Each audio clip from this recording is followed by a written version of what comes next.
Are you thinking about buying a home today? Well, you're not going to probably want to miss this one because there's a lot of factors that go into buying a home, and if you don't buy the right home, a lot of things can happen. I mean, not disastrous, but little nuances that may affect your future. So like and subscribe. We're still trying to build this channel out, and when you're ready, the link is in the description. Ask questions, comment, book an appointment with the Jennifer Gale Real Estate Team. Welcome to the channel. This is a big one today. I'm excited about this one. I'm so excited. I'm cracking a Gale Group juice, aka Diet Coke, for this one. Product placement, Diet Coke. If you're out there, we fully support you. Also, I'm still fighting this man cold that I was last week. It's rough. Like, prayers out to all the men out there that are sick right now. I saw a little in the corner of my eye here, like Rachel's laughing, rolling her eyes, I'm sure, because she's the mother of two, and I'm sure she has to battle, the woman cold. But trust me, the man cold, I'm kind of shocked I'm not in the hospital right now, to be honest. Like, it's rough. But I'm here. This is what we do at the Gale Group, especially the Jennifer Gale Real Estate Team. We power through. So here we are. Okay, so today we're going to talk about houses. I'm picky, and I want to be picky. If I'm a buyer's agent, I think it's our job to be picky. I think it's our job to guide buyers into buying the right home at the right time of their life. There's a lot of mistakes that can be made when you're buying a house. So if you get a good agent that's, when you sit down, and we've had other videos in the past, watch them and subscribe and like and do all that kind of stuff. But, if you sit down with an agent and say what you want, it's important that you get the right home. Not any home is maybe the right home. So today we're going to talk about 3 phases of your life where you'd be buying a home. So kind of broken it down into 3. So your first time buyer, your second home, and then your downsizing home.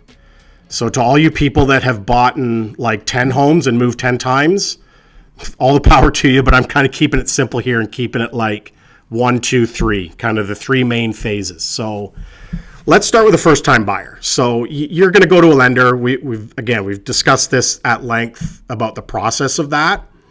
Today we're going to talk about like what you're going to buy. And as a first time buyer, I feel like that's the best time to set the stage to get ahead for the rest of your real estate life. So, you're going to have a budget, and obviously got to buy something that fits in that budget. So to preface all this, these are my opinions.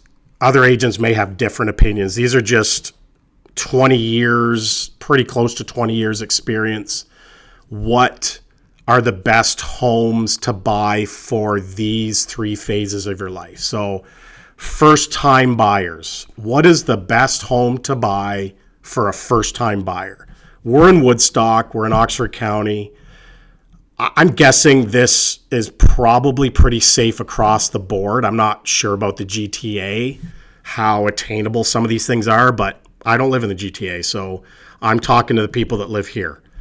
My personal number 1 favorite house for a first-time buyer to buy, assuming the budget's there, let's say a budget of $450 to, let's say, $600, which honestly is crazy to think about that being a first-time home buyer budget, because I bought my first house for $180, and it's one of these houses. So yes, I'm a little biased because I did own one of these, but I've known a ton of people that have also, and they've done really well in them for a variety of reasons. So lo and behold, my number 1 choice for the best house to buy for a first-time buyer is a brick bungalow.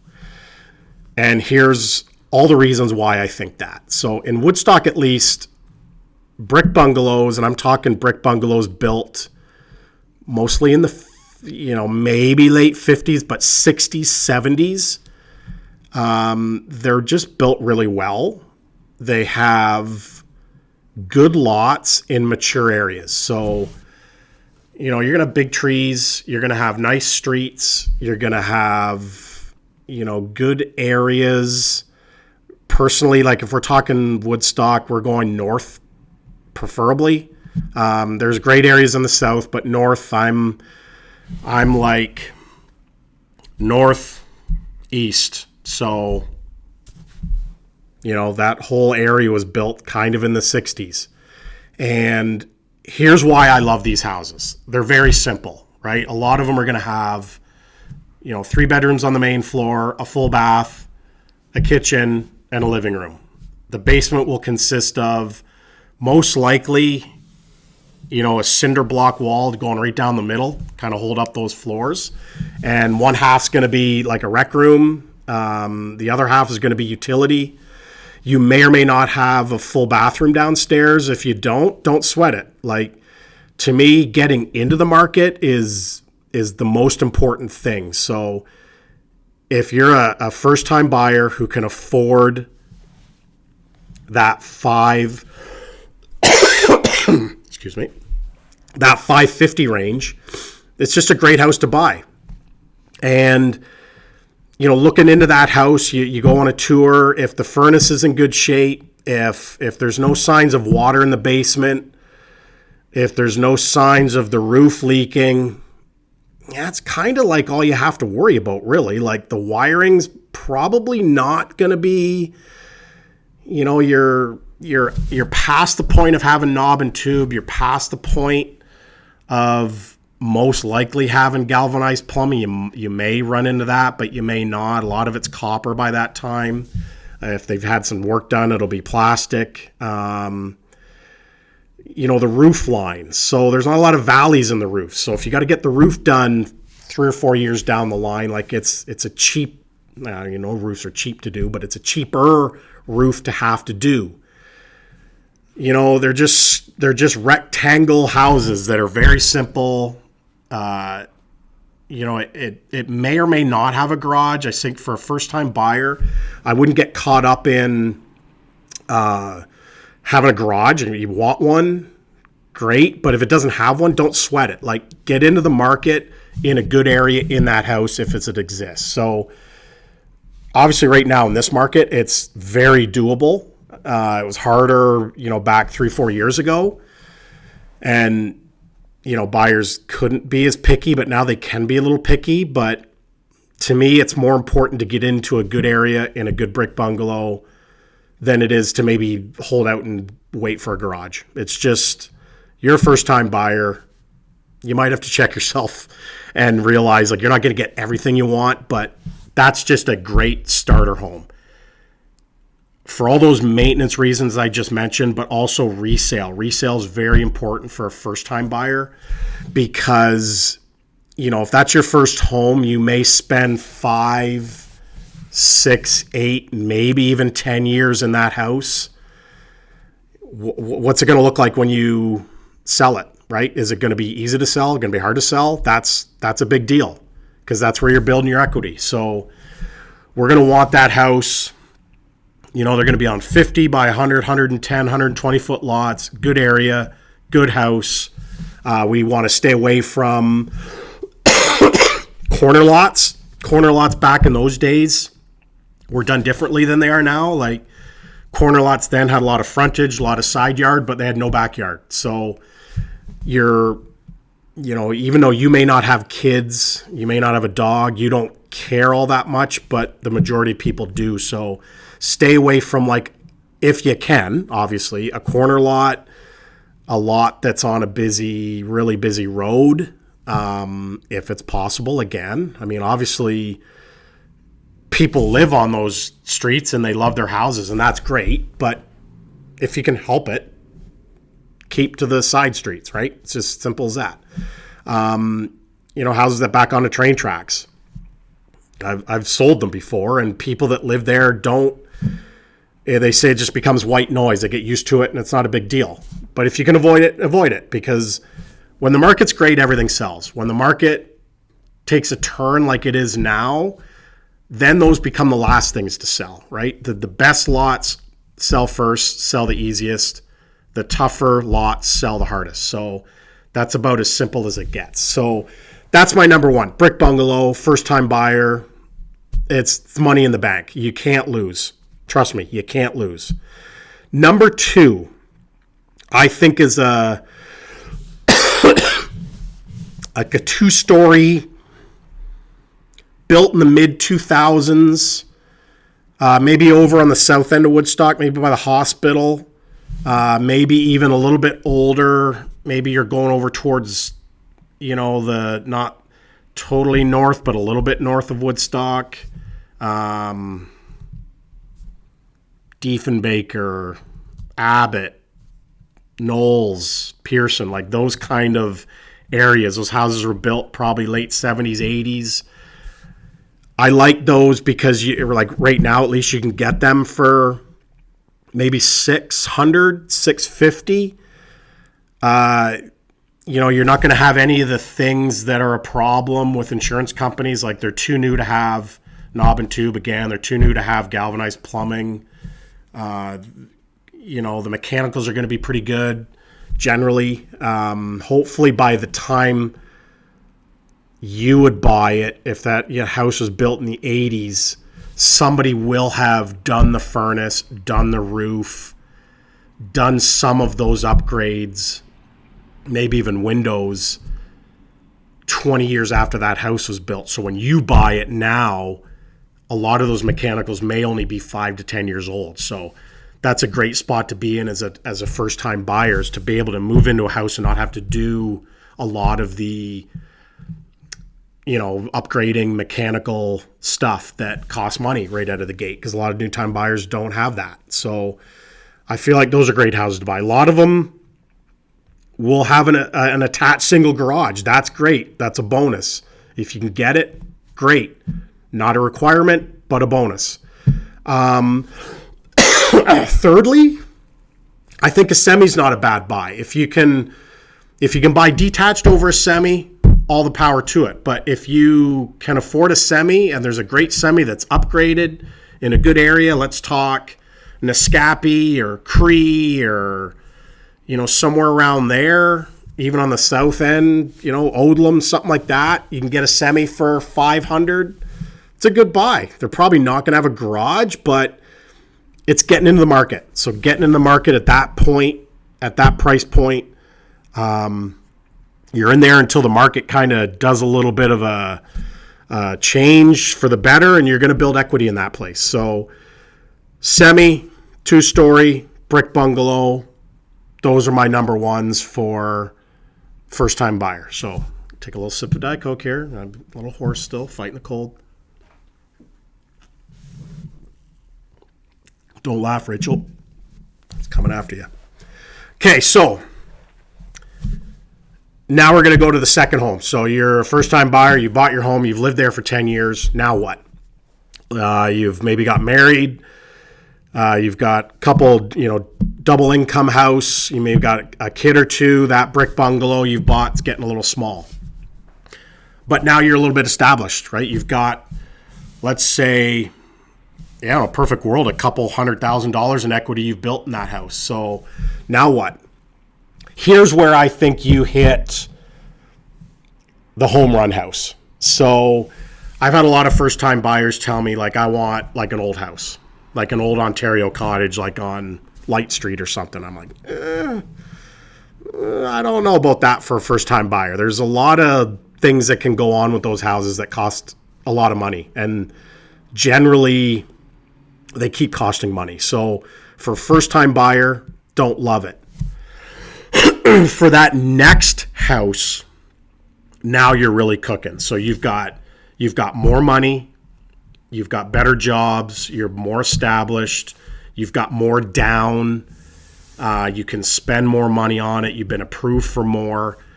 If you want to live on Light Street and that core around Victoria Park and Woodstock, now's the time to do it. You've got the energy, the connections to maybe fix some of the stuff that needs to be fixed.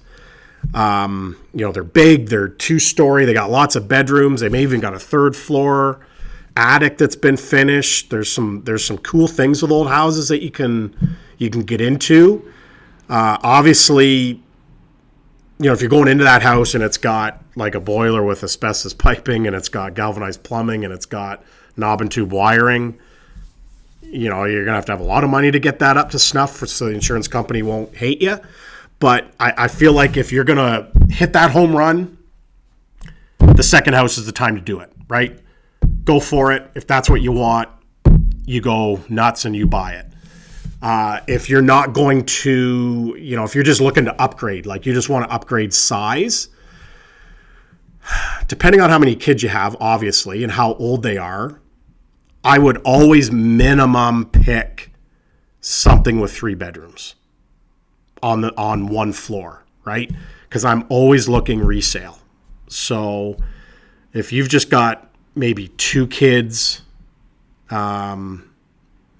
one's old enough to be in the basement and they want their own bedroom, and you're cool with just maybe 2 bedrooms on the main floor or upstairs, I wouldn't go there. Personally, it's my opinion. I just wouldn't go there. I would always pick 3 bedrooms minimum. In a perfect world, buying a 3-bedroom ranch bungalow with a double attached garage in a good area, to me, is gold, because you can stretch that out a little bit longer in your life to live there before you think like, geez, these stairs are getting to us, or we're getting sick of going up every night to bed and whatnot. So 3-bedroom ranch, big house, big lot, big area out in the country, let's say an acre, a shop, don't mind cutting lawn, you got lots of money. There's your second house.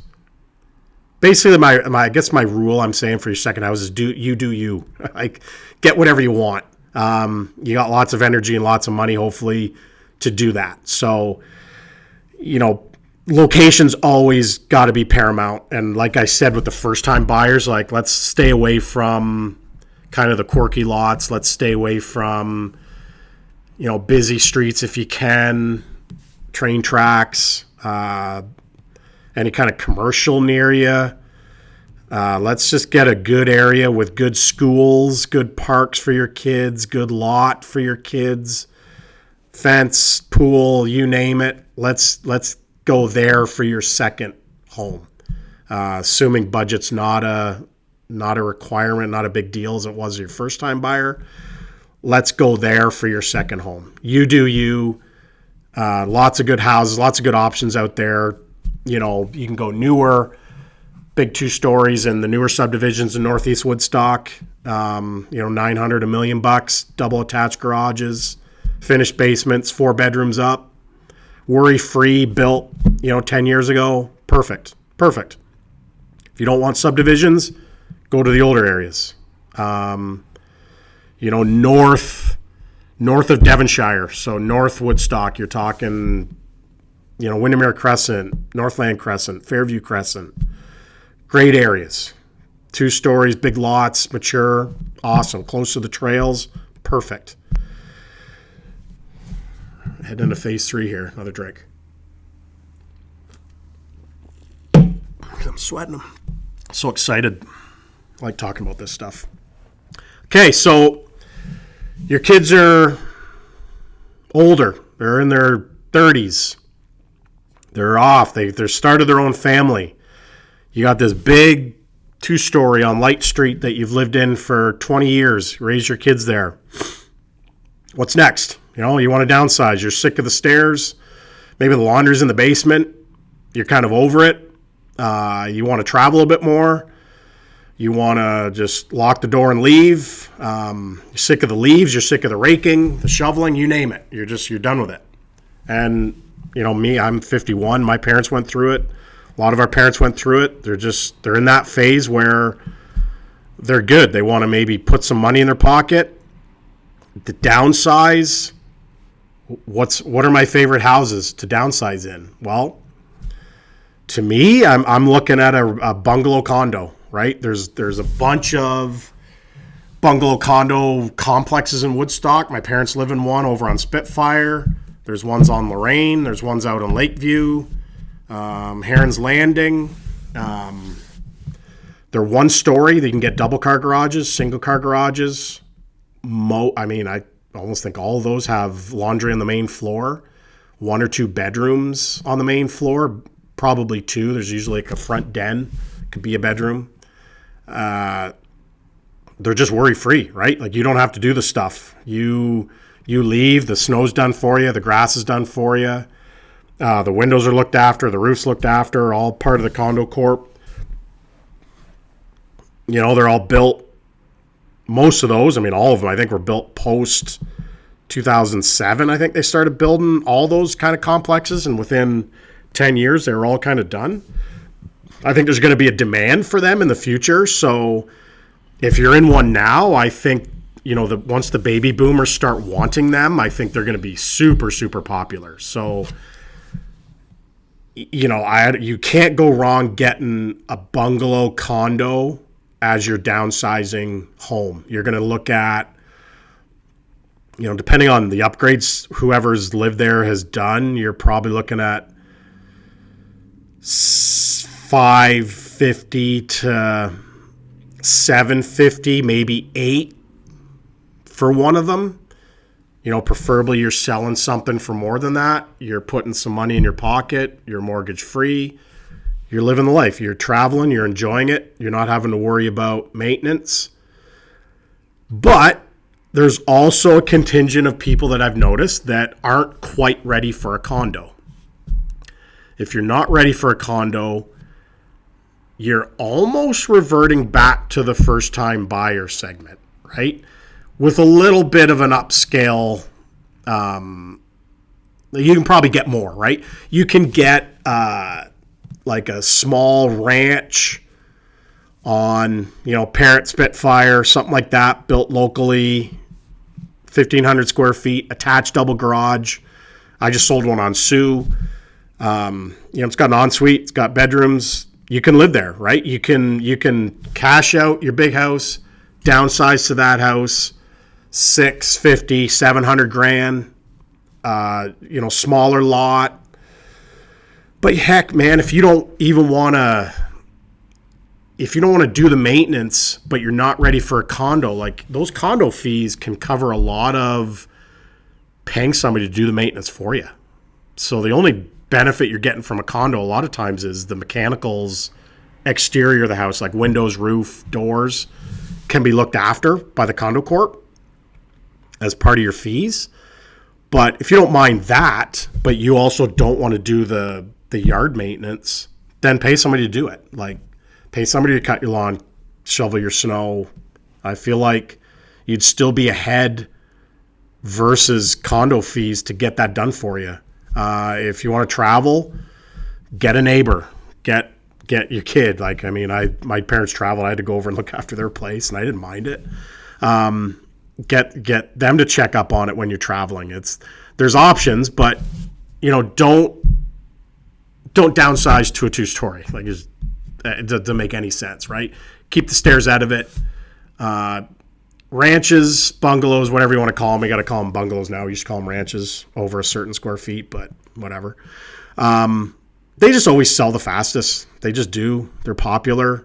They're popular for first-time buyers. They're popular for downsizers. They're just good. They're on bigger lots, wider lots, because you're not building up, you're building out. So they're on wider lots. They're usually in good parts of town. I love when I have appointments at one-floor houses because they're just easy. They're good. I've only ever lived in one-floor houses as somebody when I've owned my own house. I grew up in a 2-story, but so hopefully this sheds some light on where I'm at least, as far as what are the best houses to buy in your phase of life. And again, these are my opinions. They don't necessarily match up with everybody else's opinions, but I've been doing it a lot of years, and I'm always looking at resale. So if your agent's not looking and talking about resale with that home you're buying, I think they should be. I think they're doing you a disservice if they're not. We never know where we're going to get that call, You bought a house from us. 2 years later, a job situation came up and you got to sell, and I wouldn't want to look at you and say like, well, it's a hard sell because it's this, because the lot's weird or whatever. And you say, well, you said this was a great buy. Well, that's not good. That's no good. So we don't ever want that phone call. So I think a good agent should be looking resale. Also, they should be picky. They should be talking you out of houses sometimes if you're not, because first-time buyers, let's be honest, they get excited and it's an exciting time, and they may not see a lot of the stuff that we will see. So sometimes you got to like pull them back a little bit and be like, just, okay, let's think about this, and get them into the right spot. So those are my choices. I hope I'm going to get over this devastating cold that I've had for now a week and a half. It's rough. But until next time.